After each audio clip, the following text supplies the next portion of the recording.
Welcome to From Caving In to Crushing It, the podcast for those who find themselves immersed in adversity and choose to write their story instead of having others write it for them. I'm Deraney, and I'm your host. Tom Briggs, thanks for coming on, my friends. Good to see you. It's a pleasure to be with you here today, Drew. I'll tell you, Tom. There have been people in my life I've known for my entire life, and then people in my life who I've known for like 3 weeks. And there are some people I've met just recently, and you're one of them, who I feel like I've known you for like a long time and just could pick up. You know, you ever had a friend where you haven't talked to him for a while, and then you can just pick up, and it's like you pick up where you left off. That's how I can't explain. I don't know how to explain it, but we met in a networking event, and then I happened to connect with you on LinkedIn, and then I saw that you were a podcast host, and I listened to one of your podcasts. Was it Rod Jarrett? What was the name? Rogers. Sitting down with Jason Rogers. Rogers. Olympic saber fencer. What an awesome episode. And I'm listening to it. Dude. I'm thinking I gotta get Mr. Briggs on my show. So I'm really thankful you're here, my friend. Yeah. I bring people on who I've known gone through stuff in life and made a choice not to retreat from them. And instead became a better person because of the setbacks, not despite them. And I really would love for you to touch on how, you had a defining moment in life where that kind of shook your foundation, because we're usually told in our belief system that if we do A, B, C, and D, life's going to be linear and E's going to happen. And it's not like that. Yeah. So can you reach back as far as you can? Think about that defining moment where it was like a 2x4 hitting Tom upside the head. And you were like, man, there's a better way to live. Why am I doing this? I'm going to make some changes, and I'm going to be the best person I can be. That's going to help me live a more fruitful life, if you may. Yeah. Well, yeah, there's definitely one point in time, Drew, and it's funny. So I'm 42, turned 40 a little bit ago, and crossing, over the hill was not nearly as wild or bad or rough for me as turning 30 for some reason. There's something about turning 30 of like, okay, I'm done with my 20s. That's the time where you can kind of try things.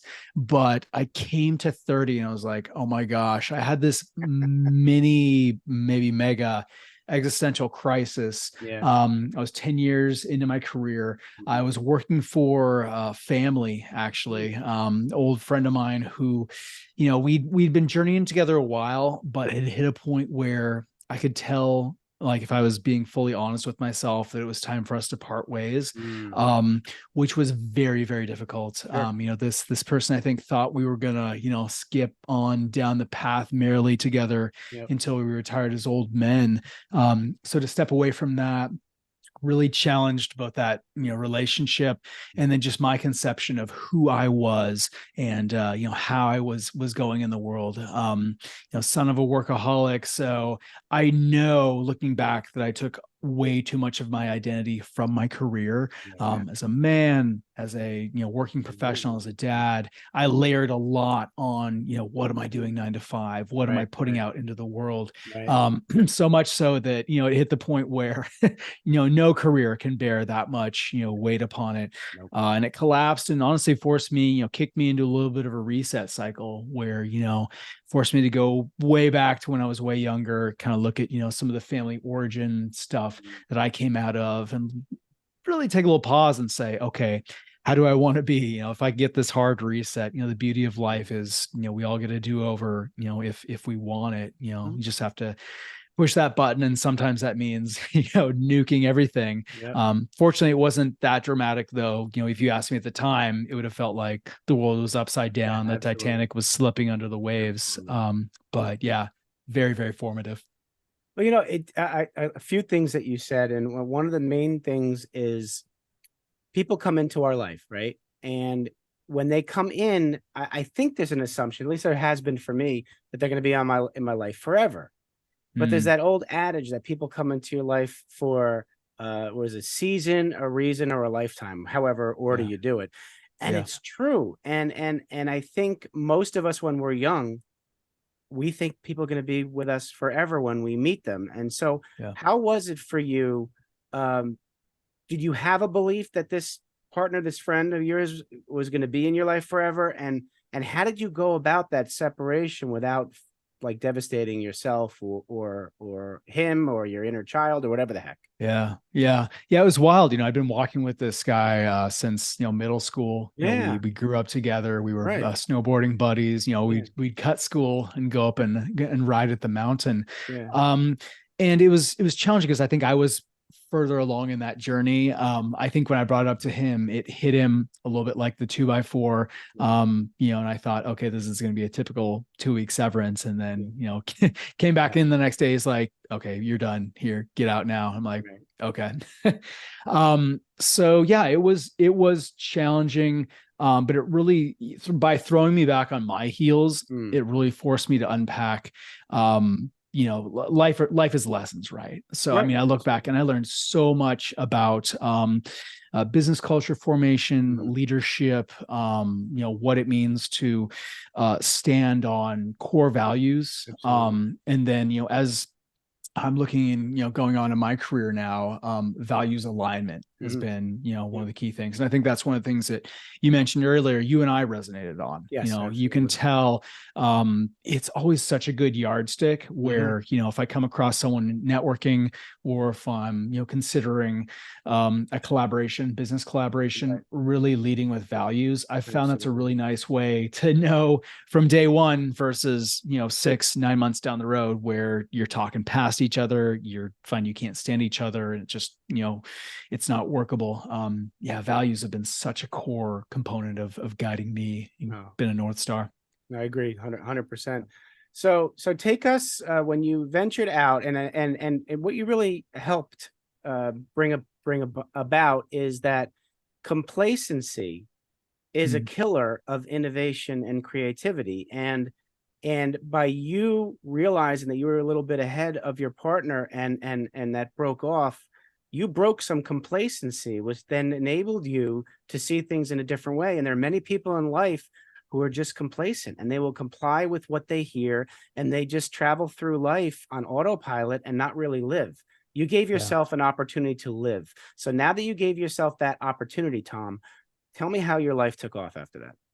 I mean, the thing I learned, Drew, is that leaving a job is like working a muscle. The first time you do it, it's you're biting your nails. It's terrifying. You put in a few more reps and you realize, okay, I can get another gig. I'm employable. This isn't the last possible job. But until you've done that and sort of, jumped off the boat into the lifeboat or made that leap, it does seem insurmountable. The older I get, the more I realize the hard things, the things that scare us, are probably those things we need to do. Otherwise, it's just always going to be lurking there in your peripheral vision. It's going to be whispering in your ear. And I think, especially for men, having, overcoming challenge, we draw so much strength from that. And, it affirms us as who we are. It shows, okay, we can take on hard things. There's nothing that builds confidence like taking on a challenge and overcoming it. And it sounds a little trite, but honestly, like doing hard things. It's a great book by a guy named Michael Easter, called The Comfort Crisis. And it's just all about how our society is not benefited by such a smooth path. Like we need to, as humans, we are wired to take on hard, challenging things. It brings us to a better headspace. It keeps our neurochemistry in order and just makes us better, more fully functioning entities. Well, agreed 100%. And when you think about people who are scared of making a move, they then are in their own head making assumptions of what the result will be if they do it. And 99 times out of 100, when you do it scared, the results are nothing at all like you built up in your head. Right? Would you agree on that? Fear is such a powerful, guiding force. It really is. And the more you can address it, look it in the eye, the better it will be. My backstory was, looking back, my family of origin, I'm like, man, I have a big problem with conflict. Like I do not like to be in conflict. Like, growing up, it wasn't, don't rock the boat. Don't, don't cause a problem. Yeah. It's not okay to not be okay was not the overtly spoken message, Right. but definitely the implicit message throughout everything. So to overcome that and say, okay, I'm not going to go out and smash my head against every person I meet on the street, but Right. there is a time and place for constructive, good conflict. Right. Because if you run from that, it fundamentally turns inside on yourself. And then you start to get into things like anxiety, depression, and it's just not a good, healthy road to go down. So figuring out to walk that road, and be in healthy conflict and hold that tension and be able to sit with someone and say, we're still in a relationship, but my wife can tell you, like, we've learned to disagree better over our marriage. I was terrible at it to start out. Like, I wouldn't lose my mind. I wouldn't blow up. It was more like the sulky, just like accept whatever, turn around and go to my corner. And she knew we still weren't okay, and she kind of tried to pull me out. And then I was not very adept at playing that, the conflict instrument. And a lot of good points there, because there's no class in middle school to teach you how to deal with conflict. More often than not, they teach you to shy away from conflict, right? Yeah. And I think you gave a really good point here about how men and women work well together, or should be able to work well together. The divide that's happening in this country is one of my things that I'm very angry about, and I try to remove the labels. You think about this, each man and each woman have strengths, and in your marriage, you were able to, your wife has that intuition that women have, right? And that's a good thing. And men need to instead of being defensive and all that and resisting having helpful suggestions, it helps to learn the thinking language of the other gender, both sides. That's going to enhance relationships. I know in my marriage, which ended in divorce, our mode of communication was, I call it silent avoidance. We would communicate in avoidance, and so that's the thing about being afraid of conflict. And when you avoid it, you're not solving anything. You're not addressing the root cause. By you and your wife actually addressing things, you're hitting the root cause. We're hitting symptoms, you're hitting root causes. And I think that's a big lesson in life, that you need to address root causes.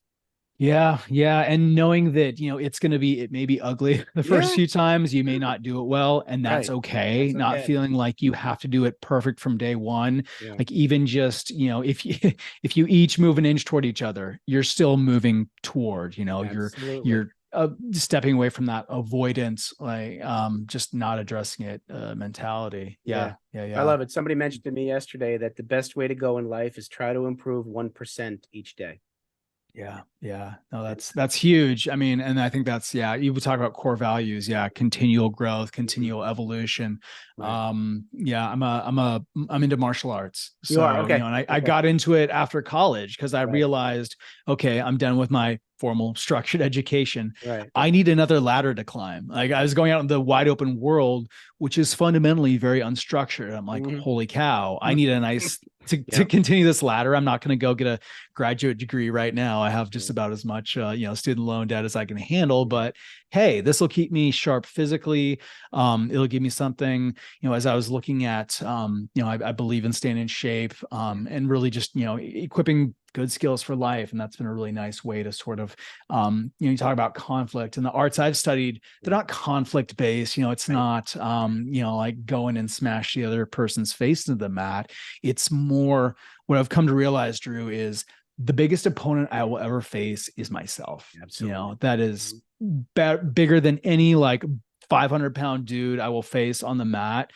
The opponent inside is wilier, he's craftier, like he'll try, like he knows me better than I know myself. Like the shadow side, holy cow, you could battle that for a lifetime. Well, martial arts is great for preparing you, mental preparation for any kind of conflict, right? You're preparing yourself, and I think that's important in any part of life. All right, so you have all this growth, all this stuff you learned. Tell me about Epigraph. Did I pronounce that right? Okay. Epigraph. Epigraph. Tell me about what you're doing now professionally, how it has strengthened you, or how you have strengthened your new business, and what you're doing now. So fundamentally, my dad was a solopreneur, swore to myself I would never go into business for myself, Right. but Yeah. we are called by that which draws us. Yeah. So yeah, an epigraph is that bit. So if you're reading a book, and before chapter one or before any chapter, there's that little bit of text that maybe it's a classic quote. It basically shows that what follows stands on the shoulders of giants. It stands on, our forebears who came before us. In this moment, I had this insight in 2020. We do well, to remember these lessons from the past. Why, humans are unique in that we can pass down knowledge. We have things like language that no other species on the earth can do. So why not tap into lessons from the past, from psychology, sociology, philosophy, politics, to steer a wider, smarter path forward? Because humanity, we're facing some really daunting, gnarly challenges. So why not? It's going to take all the lessons of our past from, maybe the dominant culture, maybe people who didn't hold the mic in the past, who nonetheless had some great insights on the human condition. So Epigraph sits at the convergence of design and marketing. So we're a strategic branding consultancy. I've worked in branding, advertising, kind of, if you're familiar with the marketing funnel model, worked every level of that with organizations ranging in scale from global Fortune 50 all the way down to pre-venture stage startup. So what I realized was, I wanted to hang out my shingle and draw people into my orbit who, our values aligned, organizations who are looking to make the world and advance the human collective and leave the world a little bit better place. So I get to help companies like that communicate strategically, determine things like product market fit, look at their total addressable market, if they're in the pre-venture stage and they're kind of trying to figure out, okay, where do we fit in? If you're familiar with blue ocean strategy, how do we avoid going head to head with the incumbents in the market and differentiate our service offering, our product offering as genuinely unique? And that's a process, you can do as a solo consultant, you can do as a global, Fortune 10 mega corporation. There's a lot of similarities between those two. The dance steps are a little bit different, but the fundamental music in developing a strategic brand, in this cultural moment is the same. Yeah. Do you have specific industries with whom you work, or size organizations, or? Yeah, I work well with disruptive and disrupted industries. So looking at things like SaaS, fintech, electrification, as far as transport, things that are a little bit tip of the spear. Maybe think of things that we'll look back in 10 years and just be like, oh, wow, didn't see that coming, but it changed everything. I have a deep technical background. I've worked with a lot of, brilliant engineers who are making amazing things, but maybe they struggle a little bit with articulating, how does this world changing product, how do we explain it to the average consumer? How do we help it make sense? What can it fundamentally do? What does it bring to humanity and kind of advancing this thing? Right. Now you're located in what, Southern California? Portland, Oregon. Oh, it's in Portland, Oregon. All right, I knew you were on the West Coast. Is that right? So in Portland, Oregon, was there a lot of like, how did you get into this type of field, being in Portland? Was it what got you into it? Was there something there? Portland is a creative hub. I mean, you think of Portland. So if you've heard of Wyden Kennedy, the big independent ad agency in the world, they launched the house that launched Nike, the house that launched Just Do It. So that's a huge, because Nike is here, we have a big soft goods ecosystem. So Under Armour is here, Adidas North America, Columbia Sportswear, which owns Prana, Mountain I didn't Hardware. know they were all in Oregon. Okay, all right. Yeah. So we're a real hub for that. And then the other big ecosystem here is Intel, the microchip manufacturer. You did tell me about Intel. I remember when you said that. Based out of Santa Clara, but a huge presence up here. They have a couple of their very advanced manufacturing facilities called fabs here. So I've across my career, I've kept a foot in each of those ecosystems. From Nike, I learned, their brand craft is world class. You look at Nike and they are just consistent. Their communication arts are just top tier. And then working with Intel, a microchip is an amazing product. I mean, they're literally machining these elements of these things at 1/100,000th the width of a human hair. Like we're literally running up on the limitations of like physics. And that's really cool. But, for the average person, what does that mean? Oh, it means I can have an HD Zoom conference while streaming, while checking that spreadsheet without my computer slowing down. Cool. Like the manufacturing is amazing. Yeah. Just tell me what it can do for me. So yeah, my background draws upon both of those. And in working with those players, I've had the privilege to work with others in their ecosystem as far as tech, B2B, B2C. It's a joy of what I do. I get to work with so many different types of companies. And fundamentally, I mean, like I said, I'm a lifelong learner. So I love jumping in. My background is in technical writing and copywriting. So I'm very comfortable just jumping in over my head. You can't give me too much information. I always tell my clients, just bury me. I'll tell you, everybody, when you talk to Tom, he's like this all the time, and he like fires me up. So this is there's so much about you, man. We could talk for hours. Is there anything else you want to tell people about professionally that I may have missed? No, man, I just want to say thanks. Appreciate you and what you're doing. Good people know good people. So I'm active on LinkedIn. I cast a pretty broad network. So if anyone who's listening in wants to connect and is just looking to pick a brain or just unpack things, I've touched a lot of stuff in brand strategy, positioning, career strategy. I'm a coach, mentor at a couple different spaces. I mentor early stage startups at an incubator in New York. Always down for a good conversation. So just delighted that you and I can sit down and drop the needle on this thing. Love it. All right, this is my favorite part of this. I have two final questions for you. Yeah. So, Tom, you have an opportunity to sit down with 7 to 10-year-old Tom Briggs, and you want to give him advice about life. What are you going to tell him? Yeah, such a good question. You know what, for 7 to 10 me, that's such a good formative age. I would, remind myself, find your tribe. It's a big world. You can find your people. I grew up in a pretty small town, pretty small school. So, it was the typical cliques, and, I was a little bit weird. I didn't slot into any of those typical ones. And I was like, oh my gosh, where do I fit? I mean, the beauty of growing up now in this day and age, the entire world is as close as, the closest computer screen. And you get these like weird subgroups of people who are into this TV show that was animated out of Japan in like the 70s. And they just share that affinity. So yeah, find your people. They're out there. Just reminding myself of that. I love that. All right. So we're going to switch hats here. And now you have the opportunity of sitting down with young Tom Briggs, the entrepreneur, new businessman, and you want to give him some business advice. What are you going to tell him? The lessons are there if you're willing to accept them. It's all grist for the mill. It's all training, the hard stuff, the good stuff.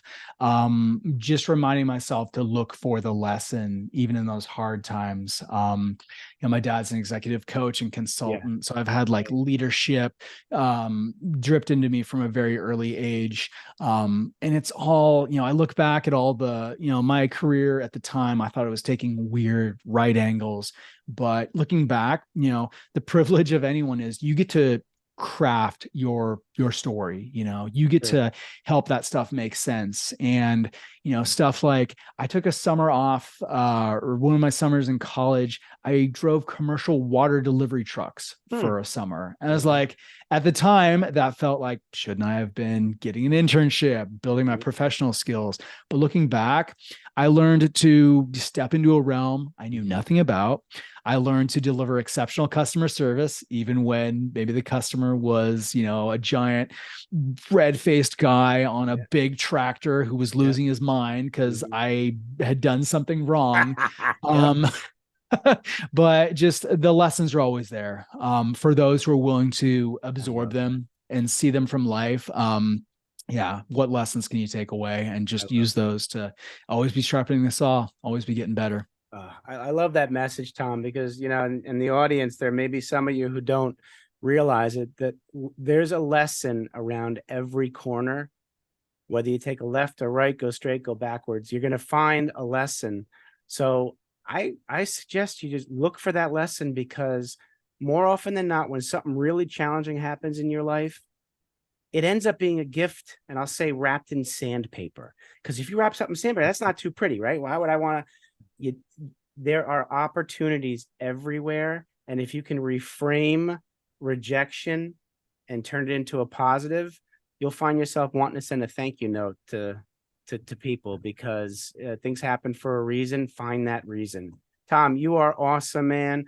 I just want to say I'm grateful you're in my life. Thanks for being my friend, man. And you're one of those people I've only known for like 3 or 4 weeks, and it feels like I've known you for 3 or 4 years or decades. So keep being who you are. You're a solid human being. You're doing some wonderful stuff for people in your life, and keep doing it, man. Appreciate you. Thanks for putting out the good stuff you're putting out, Drew. All good things. Absolutely. Be well, everybody. Thanks so much for listening. If you enjoyed the episode, please subscribe and give us a review to help others find it. I'd like you to answer this question. Are you living the life you want to live, or are you living the life others want you to live? I'd like you to think about that for a second, because I strongly suggest you live the life you want to live. If you want to learn more about what I stand for and my services and how I'm able to help many men get out of their own way, please go to my website at www.profitcompassion.com. Feel free to also email me at drew@profitcompassion.com. I'd love to have a conversation with you. Take care of yourself and choose to write your own story instead of letting others write it for you.